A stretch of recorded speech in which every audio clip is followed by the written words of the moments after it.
Queerstians. Welcome to another episode of Your Queerstory. We are your host. I am Evan Jones. And I'm Paul Hobbs. And we are happy I never to know how to have you continue that. today. We gotta practice. We gotta practice more what we're doing. We're also both very tired. I'm tired. Are you tired? No, I have a lot of energy today. Why? I don't know. You're the worst. Well, I've been up since 3 a.m., so that's probably why. Yeah, that's definitely why. Yeah, I did my truck, and then I went to the gym, and then I wrote a script, and now I'm here. So I've crammed a lot in today. Anyways, so what did you do this week? I just got back from RuPaul's Drag Con, actually. And it was so much fun. I got to watch. So I always go and I help out at the booth, but since I don't do drag or anything like that, I have a little more freedom. So I just kind of roam around and walk around and get to see all of the fun stuff that's going on. So it was a good time. Are you going to update your photo from... Is the one that you have the same one from last year? Yeah, you think maybe you'll update it? With the new one, yeah, from this time, yeah, probably. Yeah. Or, no, I'll just put my really nice selfie that I took up where I look like a model. Oh, you should do that. That's my... Why don't you... That's the only picture you use for the rest of your life. I know. That's literally the only picture I've ever taken that looks good. Every other picture, I'm like, I can't even use this. Yeah. I think I post like 1 or 2 pictures a year. Yeah, you really don't serious post pictures. Like, I'll post silly pictures, but like real serious, like, trying to look nice, I'll post like 1 or 2 a year. You don't take a lot of pictures. In all of our years of friendship, we have like 3 pictures together. That's true. And it's people usually forcing us to get together. Yeah, or like when I first came out here for the first Pride. Yeah. I think that's the last picture we took together. Like really. Well, no, besides Worcester Pride. Well, yeah, because we were taking pictures for other people, but like just you and I posing for a picture just doesn't happen. No. So, yeah, I'm always looking through like people like, oh, this is my best friend Paul, and I'm just scrolling through my phone, no pictures, and people are like, oh, are you really good friends? You don't even have a friend, Paul. I'm sure your best friend Paul. Yeah, so we should take more pictures. We should. But that's good. That sounds like fun. I just got back. I went to Recovery Fest this weekend, which was a sober festival in Rhode Island with Macklemore was the headliner, which I'm a Macklemore fan. I don't know. It's pretty interesting. Yeah. So it's a sober concert. It was pretty fun. It's the first one that they've ever done. We'll see if they do other ones. But some pretty, big names. I don't know I think there's Macklemore fans. So if you're a Macklemore fan or if you're a sober person, that was good. I'm sure it was fun either way. Yeah. Like, even if you weren't into the music, I'm sure it was fun to go hang out and meet people and just talk. Yeah, it was good. I also went, I wanted to go apple picking, and I thought we were going apple picking because I was like, let's go apple picking. So we went to an orchard, but there was no apple picking. They just had the apples already ready in a bag for me, and I didn't like that. I wanted to pick the apples. You get to pick the best ones and then throw the bad ones at other people. I don't know if you do that. That's what I do. No, I whip them at people's heads. Okay, well, you should. That I go with, not random people. No, you just shouldn't be. No, don't throw an apple at someone's head. It's an apple. You could throw grapes at people's head. You can't throw an apple. You don't throw it hard. You don't like chuck it like it's a. You just don't throw it. Hit myself in the face. You see, that's why you shouldn't throw apples. Because in pretending to throw an apple, you hit your own self in the face. If you had a real apple, who knows what would happen. There's a little girl walking with her mom holding the hand. The apple just comes out of nowhere. Maybe I should rethink that. No, it's fun though. No. Watch out for Paul. If he's got apples in his hands, duck. Anyways. So, thank you again to our Patreons, which have brought you this episode, because without them, we wouldn't be able to do this. And per their vote, we will be doing the What's in the Box challenge that will be uploaded soon. Yes. We've both been extremely busy. September is always a really busy month for us, so we haven't had an opportunity to film that for you yet, but it's coming, I promise. We promise. We have not forgotten. It is coming. It's just like Paul said, it's just a hectic time of year, but it's going to slow down soon, so we will have it. And also, make sure that if you haven't, go to Amazon Prime and you can get The Knights Wishing Well by Michael Finlay. And you can check that out. It's a great fairy tale it has a lot of queer characters in it. It's really good. Christmas is coming up. That's a great gift. It's only $6. It's on Amazon Prime. You should go and check it out today. So. Yeah, absolutely. And we still have our calendar up on our website, yourqueerstory.com/calendar, or you can just go to the website and click the little calendar button. Evan keeps it up to date with things that are happening, and October's events are already listed. November's events will slowly start to trickle in. So if you're ever wondering what can I do this week, next week, take a look there if you're looking for something queer. And if you are running a queer event, let us know and we'll publish it on the calendar for you. Exactly, yeah. Just let us know. Give us some details, the time, the place. Everything in there right now is all Rhode Island based, but I'm all for expanding to New England. And then we could do a separate side post of events that are going on around the country if you want something posted. So let us know. But today we are going to be discussing current controversies of the LGBTQ, and by current we mean some of the things that are happening today that have been happening over the last decade, some of the biggest anti-queer news stories, and we're going to start with the bathroom bill because that's a hot topic issue right now, and because some of you are actually going to be seeing that on your ballots this year when you go to vote in November because you registered to vote. And you better vote because you think your rights are guaranteed. Oh no. Guess what? If you're gay, queer, trans, if you do not identify as a straight, white, Christian person, your rights are never guaranteed in this country and they can be taken away at any time. Exactly. And especially right now in this climate, it's dangerous, people. You need to get off your ass and you need to go vote. So please go vote. And when you do, make sure you're looking out. Make sure you know what initiatives are going to be on your ballots. If you remember the Proposition 8, which was several years ago, but a quick rundown, in California, there was a proposition put on, so Californians were given the right to marry, or at least it was ruled that that gay marriage wasn't unconstitutional, and according to this California state law. So gay couples were allowed to marry, and these motherfuckers got on there and they slipped in this ballot called Proposition 8, and it basically... it was very confusing wording. A lot of people didn't know what the ballot was, and they thought that a lot of people didn't realize that they were voting against queer couples. Some people knew, a lot of people didn't know. So anyways, queer couples who had the right to marry suddenly didn't have the right to marry. And just with that, I want to say, when you're going to vote, make sure you research things because, like Evan said, the wording is confusing, and it's intentionally confusing, so that way they can steal votes, basically. If you're confused and you don't know what you're voting for and you think you're voting one way, it's stealing votes. It really is. It should be crystal clear what you're voting for, but that's not how the United States works. No. So no, make sure you get educated. Yeah, make sure you're paying attention to what you're voting for. You know what it is. So read it. So yeah, so Prop 8, a lot of people voted against gay, same-sex marriage, and they didn't even realize that they were. And it was several more years before that would be overturned. And we'll do a whole episode on Proposition 8 in the future. But my point is, when you're voting, know what you're voting for, know who you're voting for, and please make sure you vote. Show up. That's the first step. Exactly. Get up. Show up. So, bathroom bills. What are they?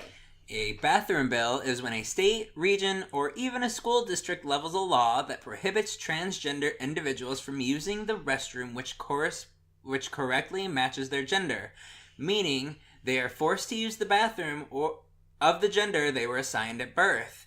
And this year alone, 2018, 13 bathroom bills have been introduced in 6 states. Tennessee alone had 4 of those bills introduced to either their House or Senate.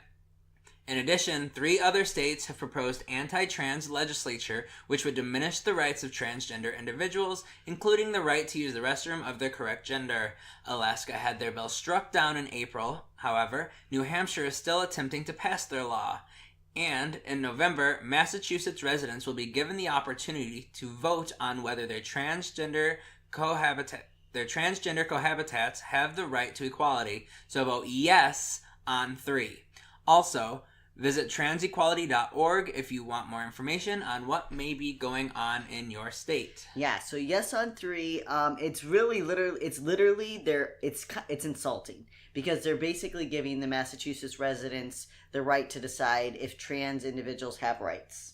It's like, right. Do you think we should be able to discriminate against trans individuals? Of course, that's not what the law says, but it's like, that's basically it. Wording to make it sound not that, but that's what it is. Right. Should we force them to use the restroom that we want them to use? Should we be able to deny them services? Should we do this? So, and Massachusetts residents gets to decide if we have equal rights. Which, unless they're going to be reducing fucking taxes, I think we should have equal fucking rights. Mm-hmm. Like, how the hell are you going to tax people the same and have the same requirements of them, but you're not going to give them the same rights? I don't know.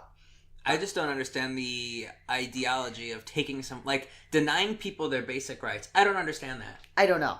I don't know. I can't put myself in the position to think that I would want someone to have less than me, or that I would want people to have a harder time doing something than I can't physically comprehend wanting that. Well, because people think they get in their mind that it's infringing on their rights. But how? But you existing makes it hard for me to practice my religious beliefs. So, I don't get that. I don't get it either, but that's how people translate it in their minds, you know? So, yeah, so the bathroom bills, so, like, where does this all come from, you know? So, like, why are we in this whole debate right now? You know how many of those I cut out of every recording? Sure it's just like you can make a whole like it would be like 30 minutes long out of like 3 episodes. It could be like the latest club jam with just me going with techno in the background. Exactly. It's coming near you guys.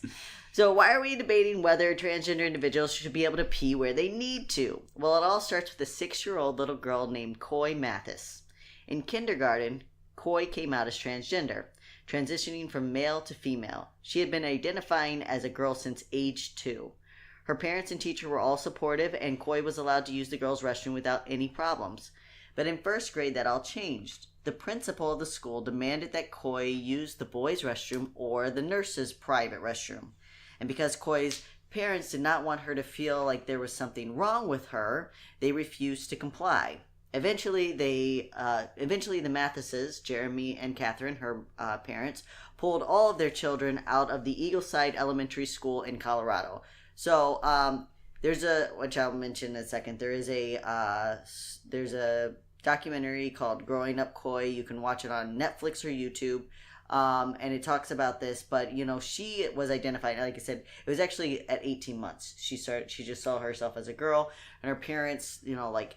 There was a lot of controversy about whether they should let their kid, you know, start expressing herself this way at such an early age. So I actually was watching a documentary on transgender kids, and one of the biggest statements that stood out to me is, it was a man asking a woman this, and the man says, well, how can your child know that they're transgender at this age?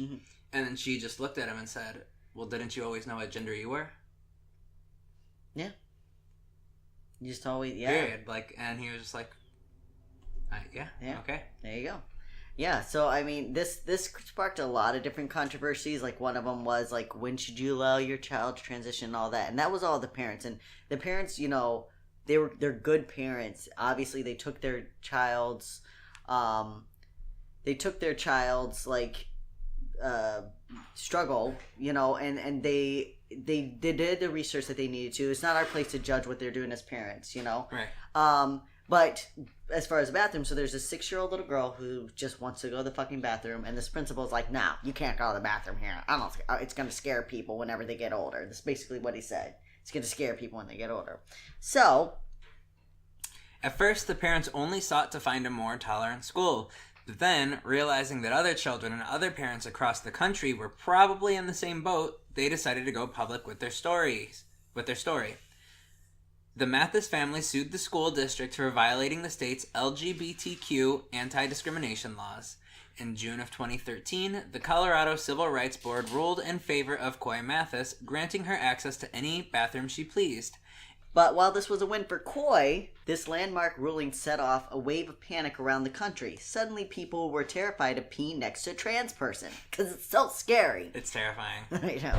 In fact, a Gallup poll taken in 2017 showed that 48% of individuals supported laws that required transgender people to use the restroom of their assigned gender, with only 45% opposing these ridiculous laws and 7% indifferent. One of the most notable cases of a bathroom bill in place was the Public Facilities Privacy and Security Act passed in North Carolina in 2016. The elements of this bill, which restricted trans peeing rights, were so controversial that it sparked a wave of debate and outrage across the country. So you probably heard about this. North Carolina. Oh yeah, everything went crazy. Oh yeah, everything went crazy. All because of the bathroom. I can't. You know what? What? The argument that pisses me off the most is that they're gonna like come in and molest your children. Exactly. So first of all, that like the Catholic Church is doing to your children right now. No, you mean but you have no problem with that. Your kid has like 1,000% more chance of being molested in a church, any church, than they do in a bathroom. And I actually had this argument with my sister whenever my nephew was born. And she was like, she's like, if someone walked in there and molested, her argument was this, and it's not her fault, but she was like. She's like, I'm not going to let my boy go into the restroom and have some man walk in there and molest him.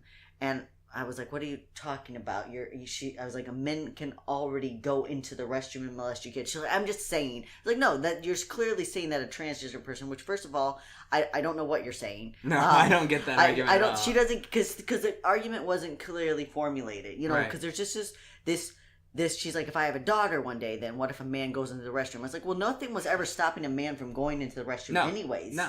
There's not some invisible barrier that you can't go into the restroom. Right. If people just don't do it. Exactly. I could walk into any restroom. There's nothing stopping me. Exactly. There's no scanner that scans your body when you walk through to make sure. You can't go in. If a pedophile wanted to go into the restroom and molest your kid, was that bent on it, they could already do it. They don't need to wear a disguise. And if they wanted, and even if they wanted to dress up like a woman to hide, they could again already fucking do that. Right. There was never any it's not rule that they couldn't do it. It's not something new. But yet, in all of history, we have one case in the 70s of a man dressing up like a woman to hide in a woman's restroom and attack someone. But you know what we don't need to worry about? We don't need to worry about the church that's had these accusations for absolutely not. For 30,000 years. Oh, no. No, they haven't done anything. Don't worry about them. But you better watch out for those bathrooms. 100,000 victims of the Catholic Church, but dear fucking God, let's make sure, Massachusetts, that you don't let trans people pee in the right bathroom. Oh my God. Do you know how many cases alone were in Boston from the Catholic Church? But no, please, let's not have the trans people in their proper fucking bathroom. My God. Close down your goddamn Catholic Church and then come back to me. It's all about discrimination. It's not a battle of protecting the children. It's a battle of discrimination. Oh, yeah. But nobody, of course, we're always hiding behind these words. No. It's about the children. It's always throwing the children. It's just like religion. It's not me. It's God. God wants me to do this. Just throwing all this bullshit in front of your discrimination. Just own up. Absolutely. Own up to who they you put are. a little shield. They put a little shield to protect them. Exactly. Literally a little shield. It's a child. Yeah, literally. But yes, we're back. We're talking about North Carolina, though, deciding that they're actually going to pass this law. And what happened to them? Deutsche Bank, COSAR, and several other businesses halted plans to establish new facilities and thus new jobs in North Carolina because of the bathroom bill. Something like this actually happened in Indiana, but that's a whole other story. Yeah, that was later after this. Because Indiana's so stupid that they saw North Carolina do this, and they're like, you know what, though? I think we could do it. And then they got boycotted by, everybody. It wasn't, 4 places. It was the same fucking thing. No, it was the same thing as this. It was more people than this, though. Yeah. Well, probably because people are like, are you fucking kidding me? Did you not just see what happened in North Carolina? It was literally every company was like, well, we're not going to do any major games there. We're not going to do any sports there. We're not. It was like a huge thing. Yeah. And then he was like, Mike Pence was like, well, actually, I changed my mind. I'm just going to take this magical eraser. Did I say that? That's not what I meant. Anyways, 7 states issued travel bans to state employees for non-essential travel to North Carolina. Music entertainers, film directors, sports managers, and more all canceled shows and events planned in the state. It was estimated that North Carolina would lose over $3 billion in revenue for the next 12 years. But at least they don't have trans people peeing in the wrong bathroom. Oh, yeah, no. Right. No. But the fact that they just lost all this money and jobs, Obama's fault. Oh, yeah, absolutely. In March of 2017, the portion of the bill that discriminated against transgender individuals was removed. Wow. They were like, fuck. Exactly. That was a fucking shit show. The whole thing, and you're right, because then right after that, Indiana did the same fucking thing. And it's all under this religious freedom bill. A lot of what we're going to talk about today, like, well, at least the two of the big things we're going to talk about, the bathroom bill, and we're going to talk about same-sex wedding cakes. And it all comes under this religious freedom bill, which is just... Which is bullshit, because you're not providing religious freedom. You're providing discriminatory rights to Christians. Exactly. Oh, yeah. Specifically to Christians. It's not about the Muslims. Yeah. It's not freedom of religion for anybody. Like, if you practice this religion, you practice this... It's for Christians overall. Can you imagine how fucking outraged, some white 50-year-old guy would be if he walked into a restaurant and the Muslim owner was like, sorry, sir, we don't serve Christians here. Can you imagine? The country would explode. It would break in half. Literally, America would... It would be like a volcano exploded in America. Like, it would be crazy. There would be riots. There would be street signs hanging. Exactly. Like, guns shooting off everywhere. That's what I told you. You let those Muslims take over. This is what I told you was going to happen. Exactly. That's not... We all know that's exactly what happened. So, in 2016, the Obama administration had issued a Dear Colleague letter which instructed schools to eliminate discrimination in the educational system by respecting students' preferred names and pronouns, as well as allowing students to use all the facilities and activities that corresponded with their gender identity. 11 states attempted to sue the government for this letter, but the suit was not needed because in 2018, the Trump administration revoked the guidelines governing bathrooms, stating, where students, including transgender students, are penalized or harassed for failing to conform to sex-based stereotypes, that is, sex discrimination prohibited by Title IX. In the case of bathrooms, however, long-standing regulations provide that separating facilities on the basis of sex is not a form of discrimination prohibited by Title IX. So basically, they're like, okay, you can't discriminate against people, but we don't count making a transgender individual use the wrong bathroom as discrimination. No, because their rights don't matter as much, so it's not discrimination. Absolutely not. So next, let's talk about gay wedding cakes. Yay! Same-sex marriage is now legal, but getting a wedding cake still won't be all that easy. This past June, the Supreme Court ruled in favor of Colorado baker Jack Phillips. Why is Colorado always in everything? Get the fuck out. I don't know. Colorado, just stuff's happening. Shut the fuck up. Who are you? What do you even have there? They have pot. Okay, yeah, but... Yeah. Well, Colorado is really different because it's a Midwest state that's kind of progressive. Actually, it's pretty progressive. You know, they had gay marriage before it was legal, which most Midwestern states did not legalize gay marriage until it was federally legal. They have pot, you know. Mm-hmm. They're like, I don't know, they're a weird state, but they are in the Midwest, and so they have this very country western feel, and I think that's why there's so much controversy there. Yeah, that makes a lot of sense. Good mix of people. So, Colorado baker Jack Phillips, who refused to bake a wedding cake for couple Charlie Craig and David Mullins. So that all took place 6 years ago when they refused to bake the wedding cake for Charlie Craig and David Mullins. This case has dragged on forever, causing a chain reaction of similar incidents all over the country. From photographers to caterers to pizza joint in Indiana, everyone seems to have been caught up in what they'll ever do if faced with the horrors of serving a queer couple. I could never imagine having to do that. The biggest question, like, what do you do? That'd be terrifying. I just don't know. I bet they'd complain if their food was cold. Usually the old people just sit there, but if that gay couple came in and their food was cold, they might say something, you never know. They might hold hands. You know what and they might even have the audacity to kiss each other. Oh, no. I can't see two men kissing. That might bring up my homosexual tendencies, and my wife's at home. I can't risk my that. Temptations, and my temptations with my mouth and my rent boy. And I kids can't do that. I have never drank wine. I have never. I never smoked. I never even smoked cigarettes. We don't do that thing. We're not a drinking home. Gotta watch the last episode, folks. You want the inside jokes, you gotta listen to all the episodes. Among all of this is all going on. Sarah Huckabee Sanders is in the White House, staff. Yeah. And she goes into this restaurant. Oh, yes, and the restaurant kicks her out. Yes. And so she gets, security enforcement. Mm-hmm. She gets, a whole security team. She goes on the news and is like, I don't understand why we all can't just grow up and let people do what they want to do and eat where they want to eat. Meanwhile, literally the administration she's working for is like, great.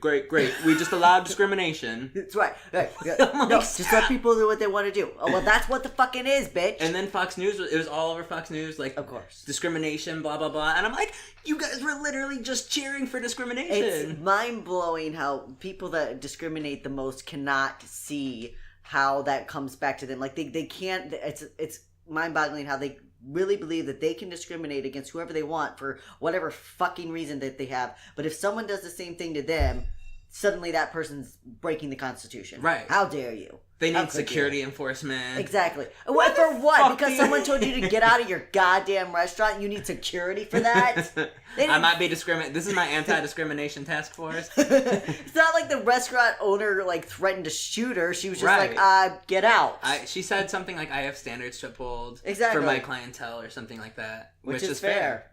Exactly. You're going to be discriminated against people and saying that we don't deserve service. Like, I got to go to a restaurant and wonder if I'm going to be served because I'm queer.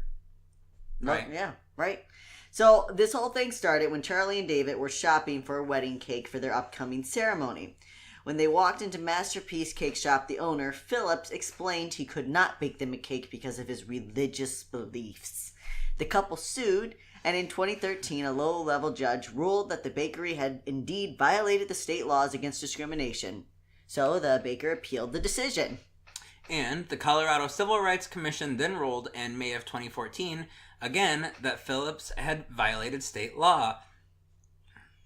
So the owner did what Trump does and appealed again. And the Colorado Court of Appeals ruled again that Phillips had violated state law. They also ordered him to offer LGBTQ staff training to his employees. Phillips appealed to the Colorado Supreme Court. Now, the Colorado Supreme Court has been seeing this unfold for the last 3 years, so in 2016, the Supreme Court, Colorado, refused to hear Jack Phillips' appeal, and they were pretty harsh in their shutdown of his plea. They stated plainly that the owner was using his religion to discriminate against a gay couple and to cut it out. That's when the Alliance Defending Freedom organization stepped in and sent Jack Phillips' plea off to the United States Supreme Court in 2016, in July of 2016. So the Alliance Defending Freedom organization is just it is the exact douchebags that you think that they are. Oh yeah, absolutely. Oh yeah, just running around helping all these defenseless Christians that are constantly being persecuted against. I don't know how they even get through a day. I don't either. It must be such a hard job. Oh my god, yes. So in July of 2017, the Supreme Court agreed to hear the case, and in July of 2018, they finally did so. After 6 long years, Jack Phillips got the answer he wanted, and the Supreme Court gave a 7-2 majority vote in favor of Phillips, which that number actually really surprises me. Yeah, it was what's called a narrow approval, which just meant, yes, it does surprise me that it was that big. A lot of people said it was because the Colorado Supreme Court was so harsh. They invalidated Phillips' religion altogether. And a lot of people think that if the Colorado Supreme Court hadn't been so harsh in the way that they worded their ruling, that the United States Supreme Court might not have come back with the verdict that they did. Because it's all about wording, because wording can be used as a precedent. So if you do invalidate someone's religion, now the United States Supreme Court is forced to uphold that, and if they don't want to uphold that, so they did a very narrow ruling, which just means that hopefully it can't be used for further discrimination, but it probably can. It's from the United States Supreme Court. It can be used for whatever. Exactly. You can twist it. I mean, get a good lawyer. So the official summary stated, the laws and the Constitution can, and in some instances must, protect gay persons and gay couples in the exercise of their civil rights. But religious and philosophical objections to gay marriage are protected views and in some instances protected forms of expression. While it is unexceptional that Colorado law can protect gay persons in acquiring products and services on the same terms and conditions as are offered to other members of the public, the law must be applied in a manner that is neutral towards religion. So, and there it is. Exactly. That's what it is. It was because it wasn't applied in a neutral way. But still, it's such bullshit because you can't say that you can deny gay people their rights because of your views, mm-hmm. and at the same time say you're required to provide service to all races of people. Mm-hmm. Yeah. You can't do that.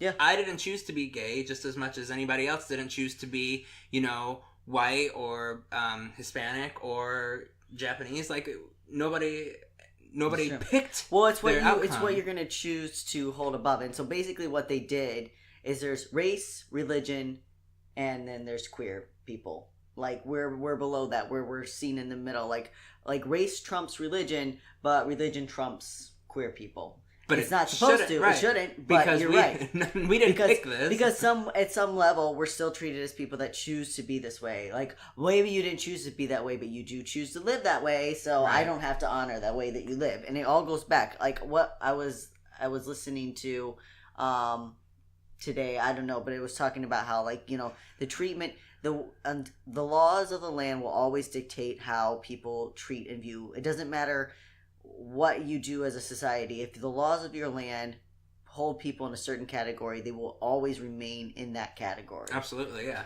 So we've just been categorized again as, like, not better than religion. We're humans that just aren't better than some fake bullshit. So regardless of the judge's attempts to keep a narrow ruling, this ruling now opens the possibility of future businesses denying queer individuals equal services, which only fuels a fire that's been expanding since the case first went to court. Stories of Christian businesses refusing to service same-sex couples have filled our news feed for the last half-decade. One of the most fun was Memories Pizza in Walkerton, Indiana. In 2015, the owners of Memories Pizza proudly declared to their local news station that they wouldn't cater any gay weddings, even though no gay couple ever would cater their wedding with Indiana pizza. It's such a ridiculous thing, because literally these newscasters are going around trying to find a fucking story, and they're just like, would you cater a gay wedding? Would you cater a gay wedding? And then this pizza joint, which was the most rundown piece of shit pizza joint. It wasn't anywhere near us, but like... I saw pictures of it back when, and it was just like a really rinky-dink little place. Oh, yeah. Exactly. Like, do gay people even go to your restaurant? Probably not. Yeah, exactly. None of them were. Who's gonna go and be like, you know what I want? I want some burnt, shitty pizza made at that crappy pizza place down the street for our wedding, to celebrate the fact that we finally can get married. Do you think they'll let us cater?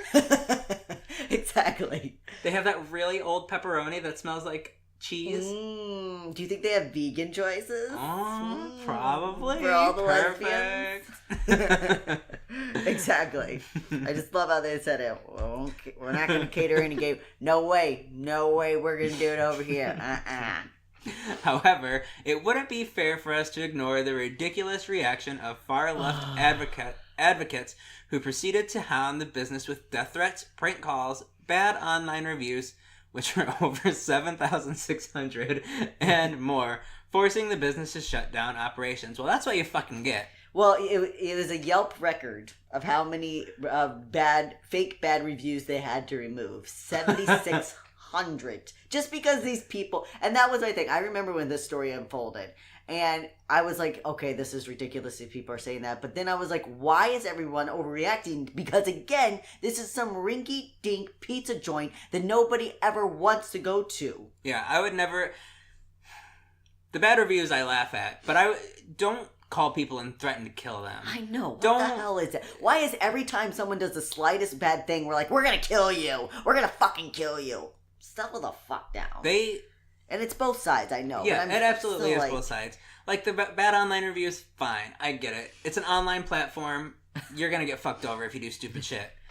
Don't threaten to kill people. But they weren't even saying, and I'm not saying that it's right, but they weren't even saying they wouldn't serve gay people. They're just like, we won't cater gay wedding. Do they even cater any weddings? Do they have catering? But still, it's the fact that they put the hate out into the world. Yeah, You put hate out, you get hate back. That's just how it works. So, Yes, yeah. This in turn caused the far right to come to the aid of Memories and raise over $846,000 for the owners in a GoFundMe campaign. But perhaps the worst outcome was a gay couple's choice to spite Memories by ordering their pizza and then serving it at their vow renewal in September of that same year. The restaurant officially closed in March of this year. Yeah. I don't know why we do that though. This couple decided to renew their vows, and I get the idea. They're like, we're just gonna order the pizza and we'll show them. But now you just had shitty pizza at your vow renewal. Yeah. So hopefully they had some others. I'm sure they did. That was probably just a one bite to kind of spite. Exactly, like one thing they all toasted to. This is a lesson. Like, if you attack a community, you're gonna, like, you can't attack a whole community and then expect your business to flourish. It's true. It's just not gonna happen that way. Oh yeah, I mean, look again. Like, we have all this, like, North Carolina, an entire state lost billions of dollars in revenue. And like, they lost jobs, they lost all kinds of things because that was Obama's fault. Oh, you're right. Of course, it was Obama's fault. But after Obama, it also was. You know, like, just because you're denying rights to people, I mean, as a nation, we're progressing forward. At least we want to. We're trying. You know what we're doing? We're doing like the 10 step forward, 5 steps back, 10 steps forward, 5 steps back. So we're definitely making progress, but there's still news every day of another horrible thing, whether it be the murder of someone for who they are, or, you know, this state's trying to pass this bill, or this company's doing this because of this. Yeah. So we're working on it. Yeah, we're working on it. So as for the future of service discrimination, while the majority of Americans oppose discrimination based on religious beliefs, and this is basically everyone, like they polled, you know, Black Pentecostals, they polled Catholics, they polled all these people. There is one group that supports this ruling, and you'll never guess who it is. Almost 2/3, 65% of white evangelical Protestants say that business owners should be allowed to refuse these services if it violates their religious beliefs. They are literally the only group of people that agree by a majority that queer individuals should be discriminated against based on religious. I can't believe that number. I can't believe that. What? White evangelicals? Huh? No. So up next we're going to talk about we're going to talk about the transgender military ban. There we go. We're going to talk about the transgender military ban. Finally, we're going to talk about the transgender military ban that is still in progress and what that actually means. So in July of last year, Trump announced through Twitter, because that's where our president informs the world on what's going on. He doesn't know how the judicial system works. He just goes doesn't on. Know. He like wakes up. He's like, "What am I gonna do today?" He's like, "I am the king of America, and today, let's see, we're just gonna ban the trans people from the military. Let's just post it on Twitter, because if you post it on Twitter, it happens. Today I'm gonna attack a sexual abuse survivor. Today I'm going to tell Iran that they're stupid poopy heads." Today I'm going to insult North Korea and tell him he's Rocket Man. Exactly. Whatever. He's just sitting on the toilet taking his morning dump, and he's going through, and he literally thinks he's throwing out these proclamations. I know. He thinks that's how the presidency works. That's how fucking stupid he is. So he announced on Twitter that he would be banning transgender people from serving in the military. So yeah, of course this was done without any prior legislation. Regardless, this set in motion a panicked reaction among the nearly 5,000 transgender soldiers in active duty and several thousand more in the reserves. Yeah, so first of all, he's banning trans people that are already fucking in the military. They're already serving. Now, to clarify this, what it was is you weren't allowed to enlist if you were a transgender person, but a lot of people enlisted would then transition. And so Trump's thing is like, you know, we can't have all these trans people. So he was trying to stop. So Obama had put things in place that as of this year on January 1st, transgender people could start enlisting. If you had already transitioned before, it didn't matter. You could enlist. Didn't matter how you identified. And then Trump was trying to stop that and then also pull out any people that were already serving. And we've had thousands of trans individuals serve our country. We've had them serve in the Gulf War, in the Iraq War, and then also in the past. And I've listened to a lot of things about this, people talking about this, and soldiers are like, listen, when I'm on the battlefield, I don't care who the fuck is saving me. Yeah. It doesn't fucking matter who they are. Yeah, as long as someone's they're next to me, fighting with me, protecting me, fighting alongside me. I don't give a fuck who they are, or what they think, or anything. Exactly. And also, there's this whole idea that Trump's trying to say, the Trump-Pence administration is trying to say that trans people are unstable and they're not to be trusted in the military. Over 50 generals came out and said, that's bullshit. Like, we don't agree with that. We don't support that. The people who are actually working with these people on a day-to-day basis. Exactly. So, a month after the initial tweets, President Trump issued a formal memorandum detailing the ban and directing Secretary of Defense James Mattis to, I think it's Mattis, I don't know, James, to produce implementation recommendations. The memorandum stated that the military would not allow accessions for transgender individuals and directed the Secretary to determine how to address transgender troops who are currently serving openly in the military. Basically, how do we get these people out of here? Mm-hmm. It also directed the Department of Defense to halt some transition-related health care. So at this point, trans individuals were given free healthcare, which, I mean, they're fighting for their fucking country. I don't know. They're putting their life on the line. I think you can fucking give them a flu shot every year. Well, I think it's more trans-related healthcare. But there's surgeries. Exactly. There's they're putting their life on their line, and they're just asking for surgeries so that they can better fit themselves, so they can get their testosterone and their hormones. Right, so they can live their fucking life. Exactly. The arguments against trans military is the supposedly high health costs and risks of unstable military members. Though the government spent over $84 million on erectile dysfunction last year and had no problem compensating that cost, veteran Kristen Beck has been one of the most vocal opponents of Trump's ban. So Kristen Beck, if you don't know who she is, follow her on Twitter, Kristen Beck. Lady Valor. You can watch her. There's a documentary on her on Amazon Prime called Lady Valor. She also wrote a book called Warrior Princess. So real quick about this woman. She was a Navy SEAL for over 20 years. She has tons of medals. She was part of the SEAL team that took out Osama bin Laden.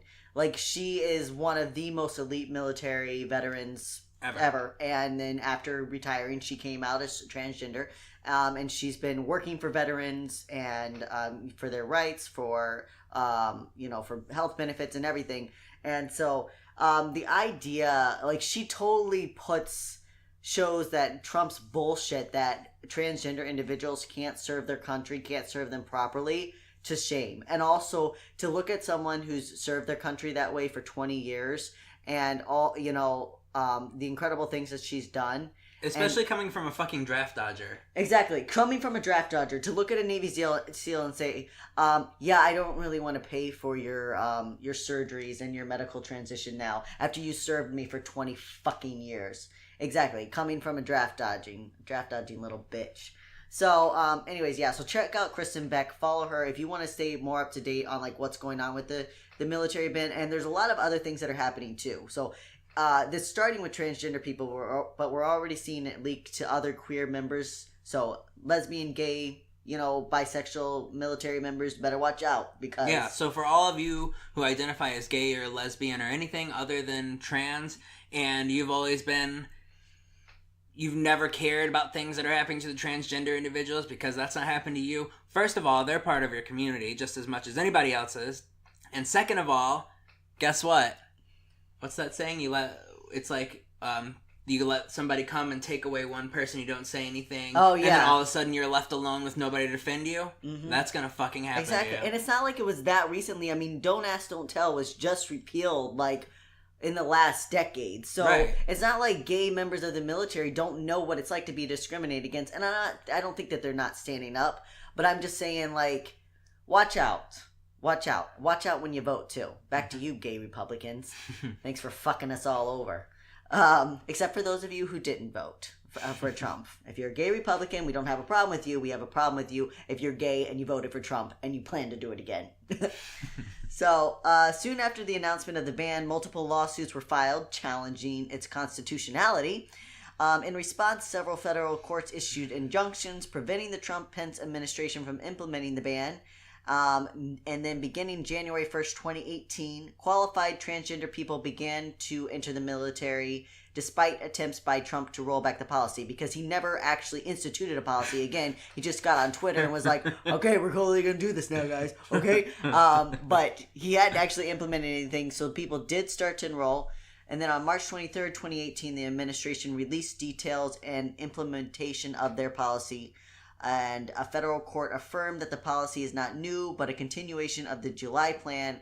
And the court left in place the nationwide injunction. So right now it's kind of suspended. There's still transgender military members who don't quite know what they're doing, don't know how long they're going to have health care, don't know how long they're going to have a job, don't know if they're going to be able to re-enlist. Which is very scary if Brett Kavanaugh gets in there. Mm-hmm. And Trump wants him in there so bad because of the fact that he's so conservative. Exactly. Like, he'll right. agree with whatever Trump wants, mm-hmm. so he'll just easily be able to push this through because then they'll have a majority. Exactly. That's why it matters that we vote, and that's why it matters. And we'll see. By the time this drops, it'll have already happened. It'll be after the hearings, but it'll be interesting. So anyway, so those are just 3 kind of current topics. I wanted to say, we know that the last 2 episodes, this one and the previous episode, were kind of light. We're going to be doing a hard-hitting episode on Matthew Shepard, possibly 2. So we've got some deep, grisly things to talk about. We're keeping it light right now. Yeah, we wanted to have a little bit of an upper before we hit hard. Matthew Shepard story is going to be a tough one. So it's rough. Very important, though. It's very, very important for queer history and where we are today. So anyways, we hope that you've enjoyed these, though. Yeah, absolutely. I feel like they were pretty fun, a little off script, a little more free form, Exactly, more free form, some more current history, But that's all good. All history's good. All queer history's good. Mm-hmm. So anyways, thank you again to our Patreon supporters, and you can always go on Patreon and donate. And thank you for all our social media followers. Yep. Feel free to like and share and download. Hitting the download button helps. Even if you don't listen, if you just hit the download button, it still helps. We want you to listen. We want you to be educated. But yeah, it helps. If you don't have time, just hit that and then you can get back to it later. We're always around.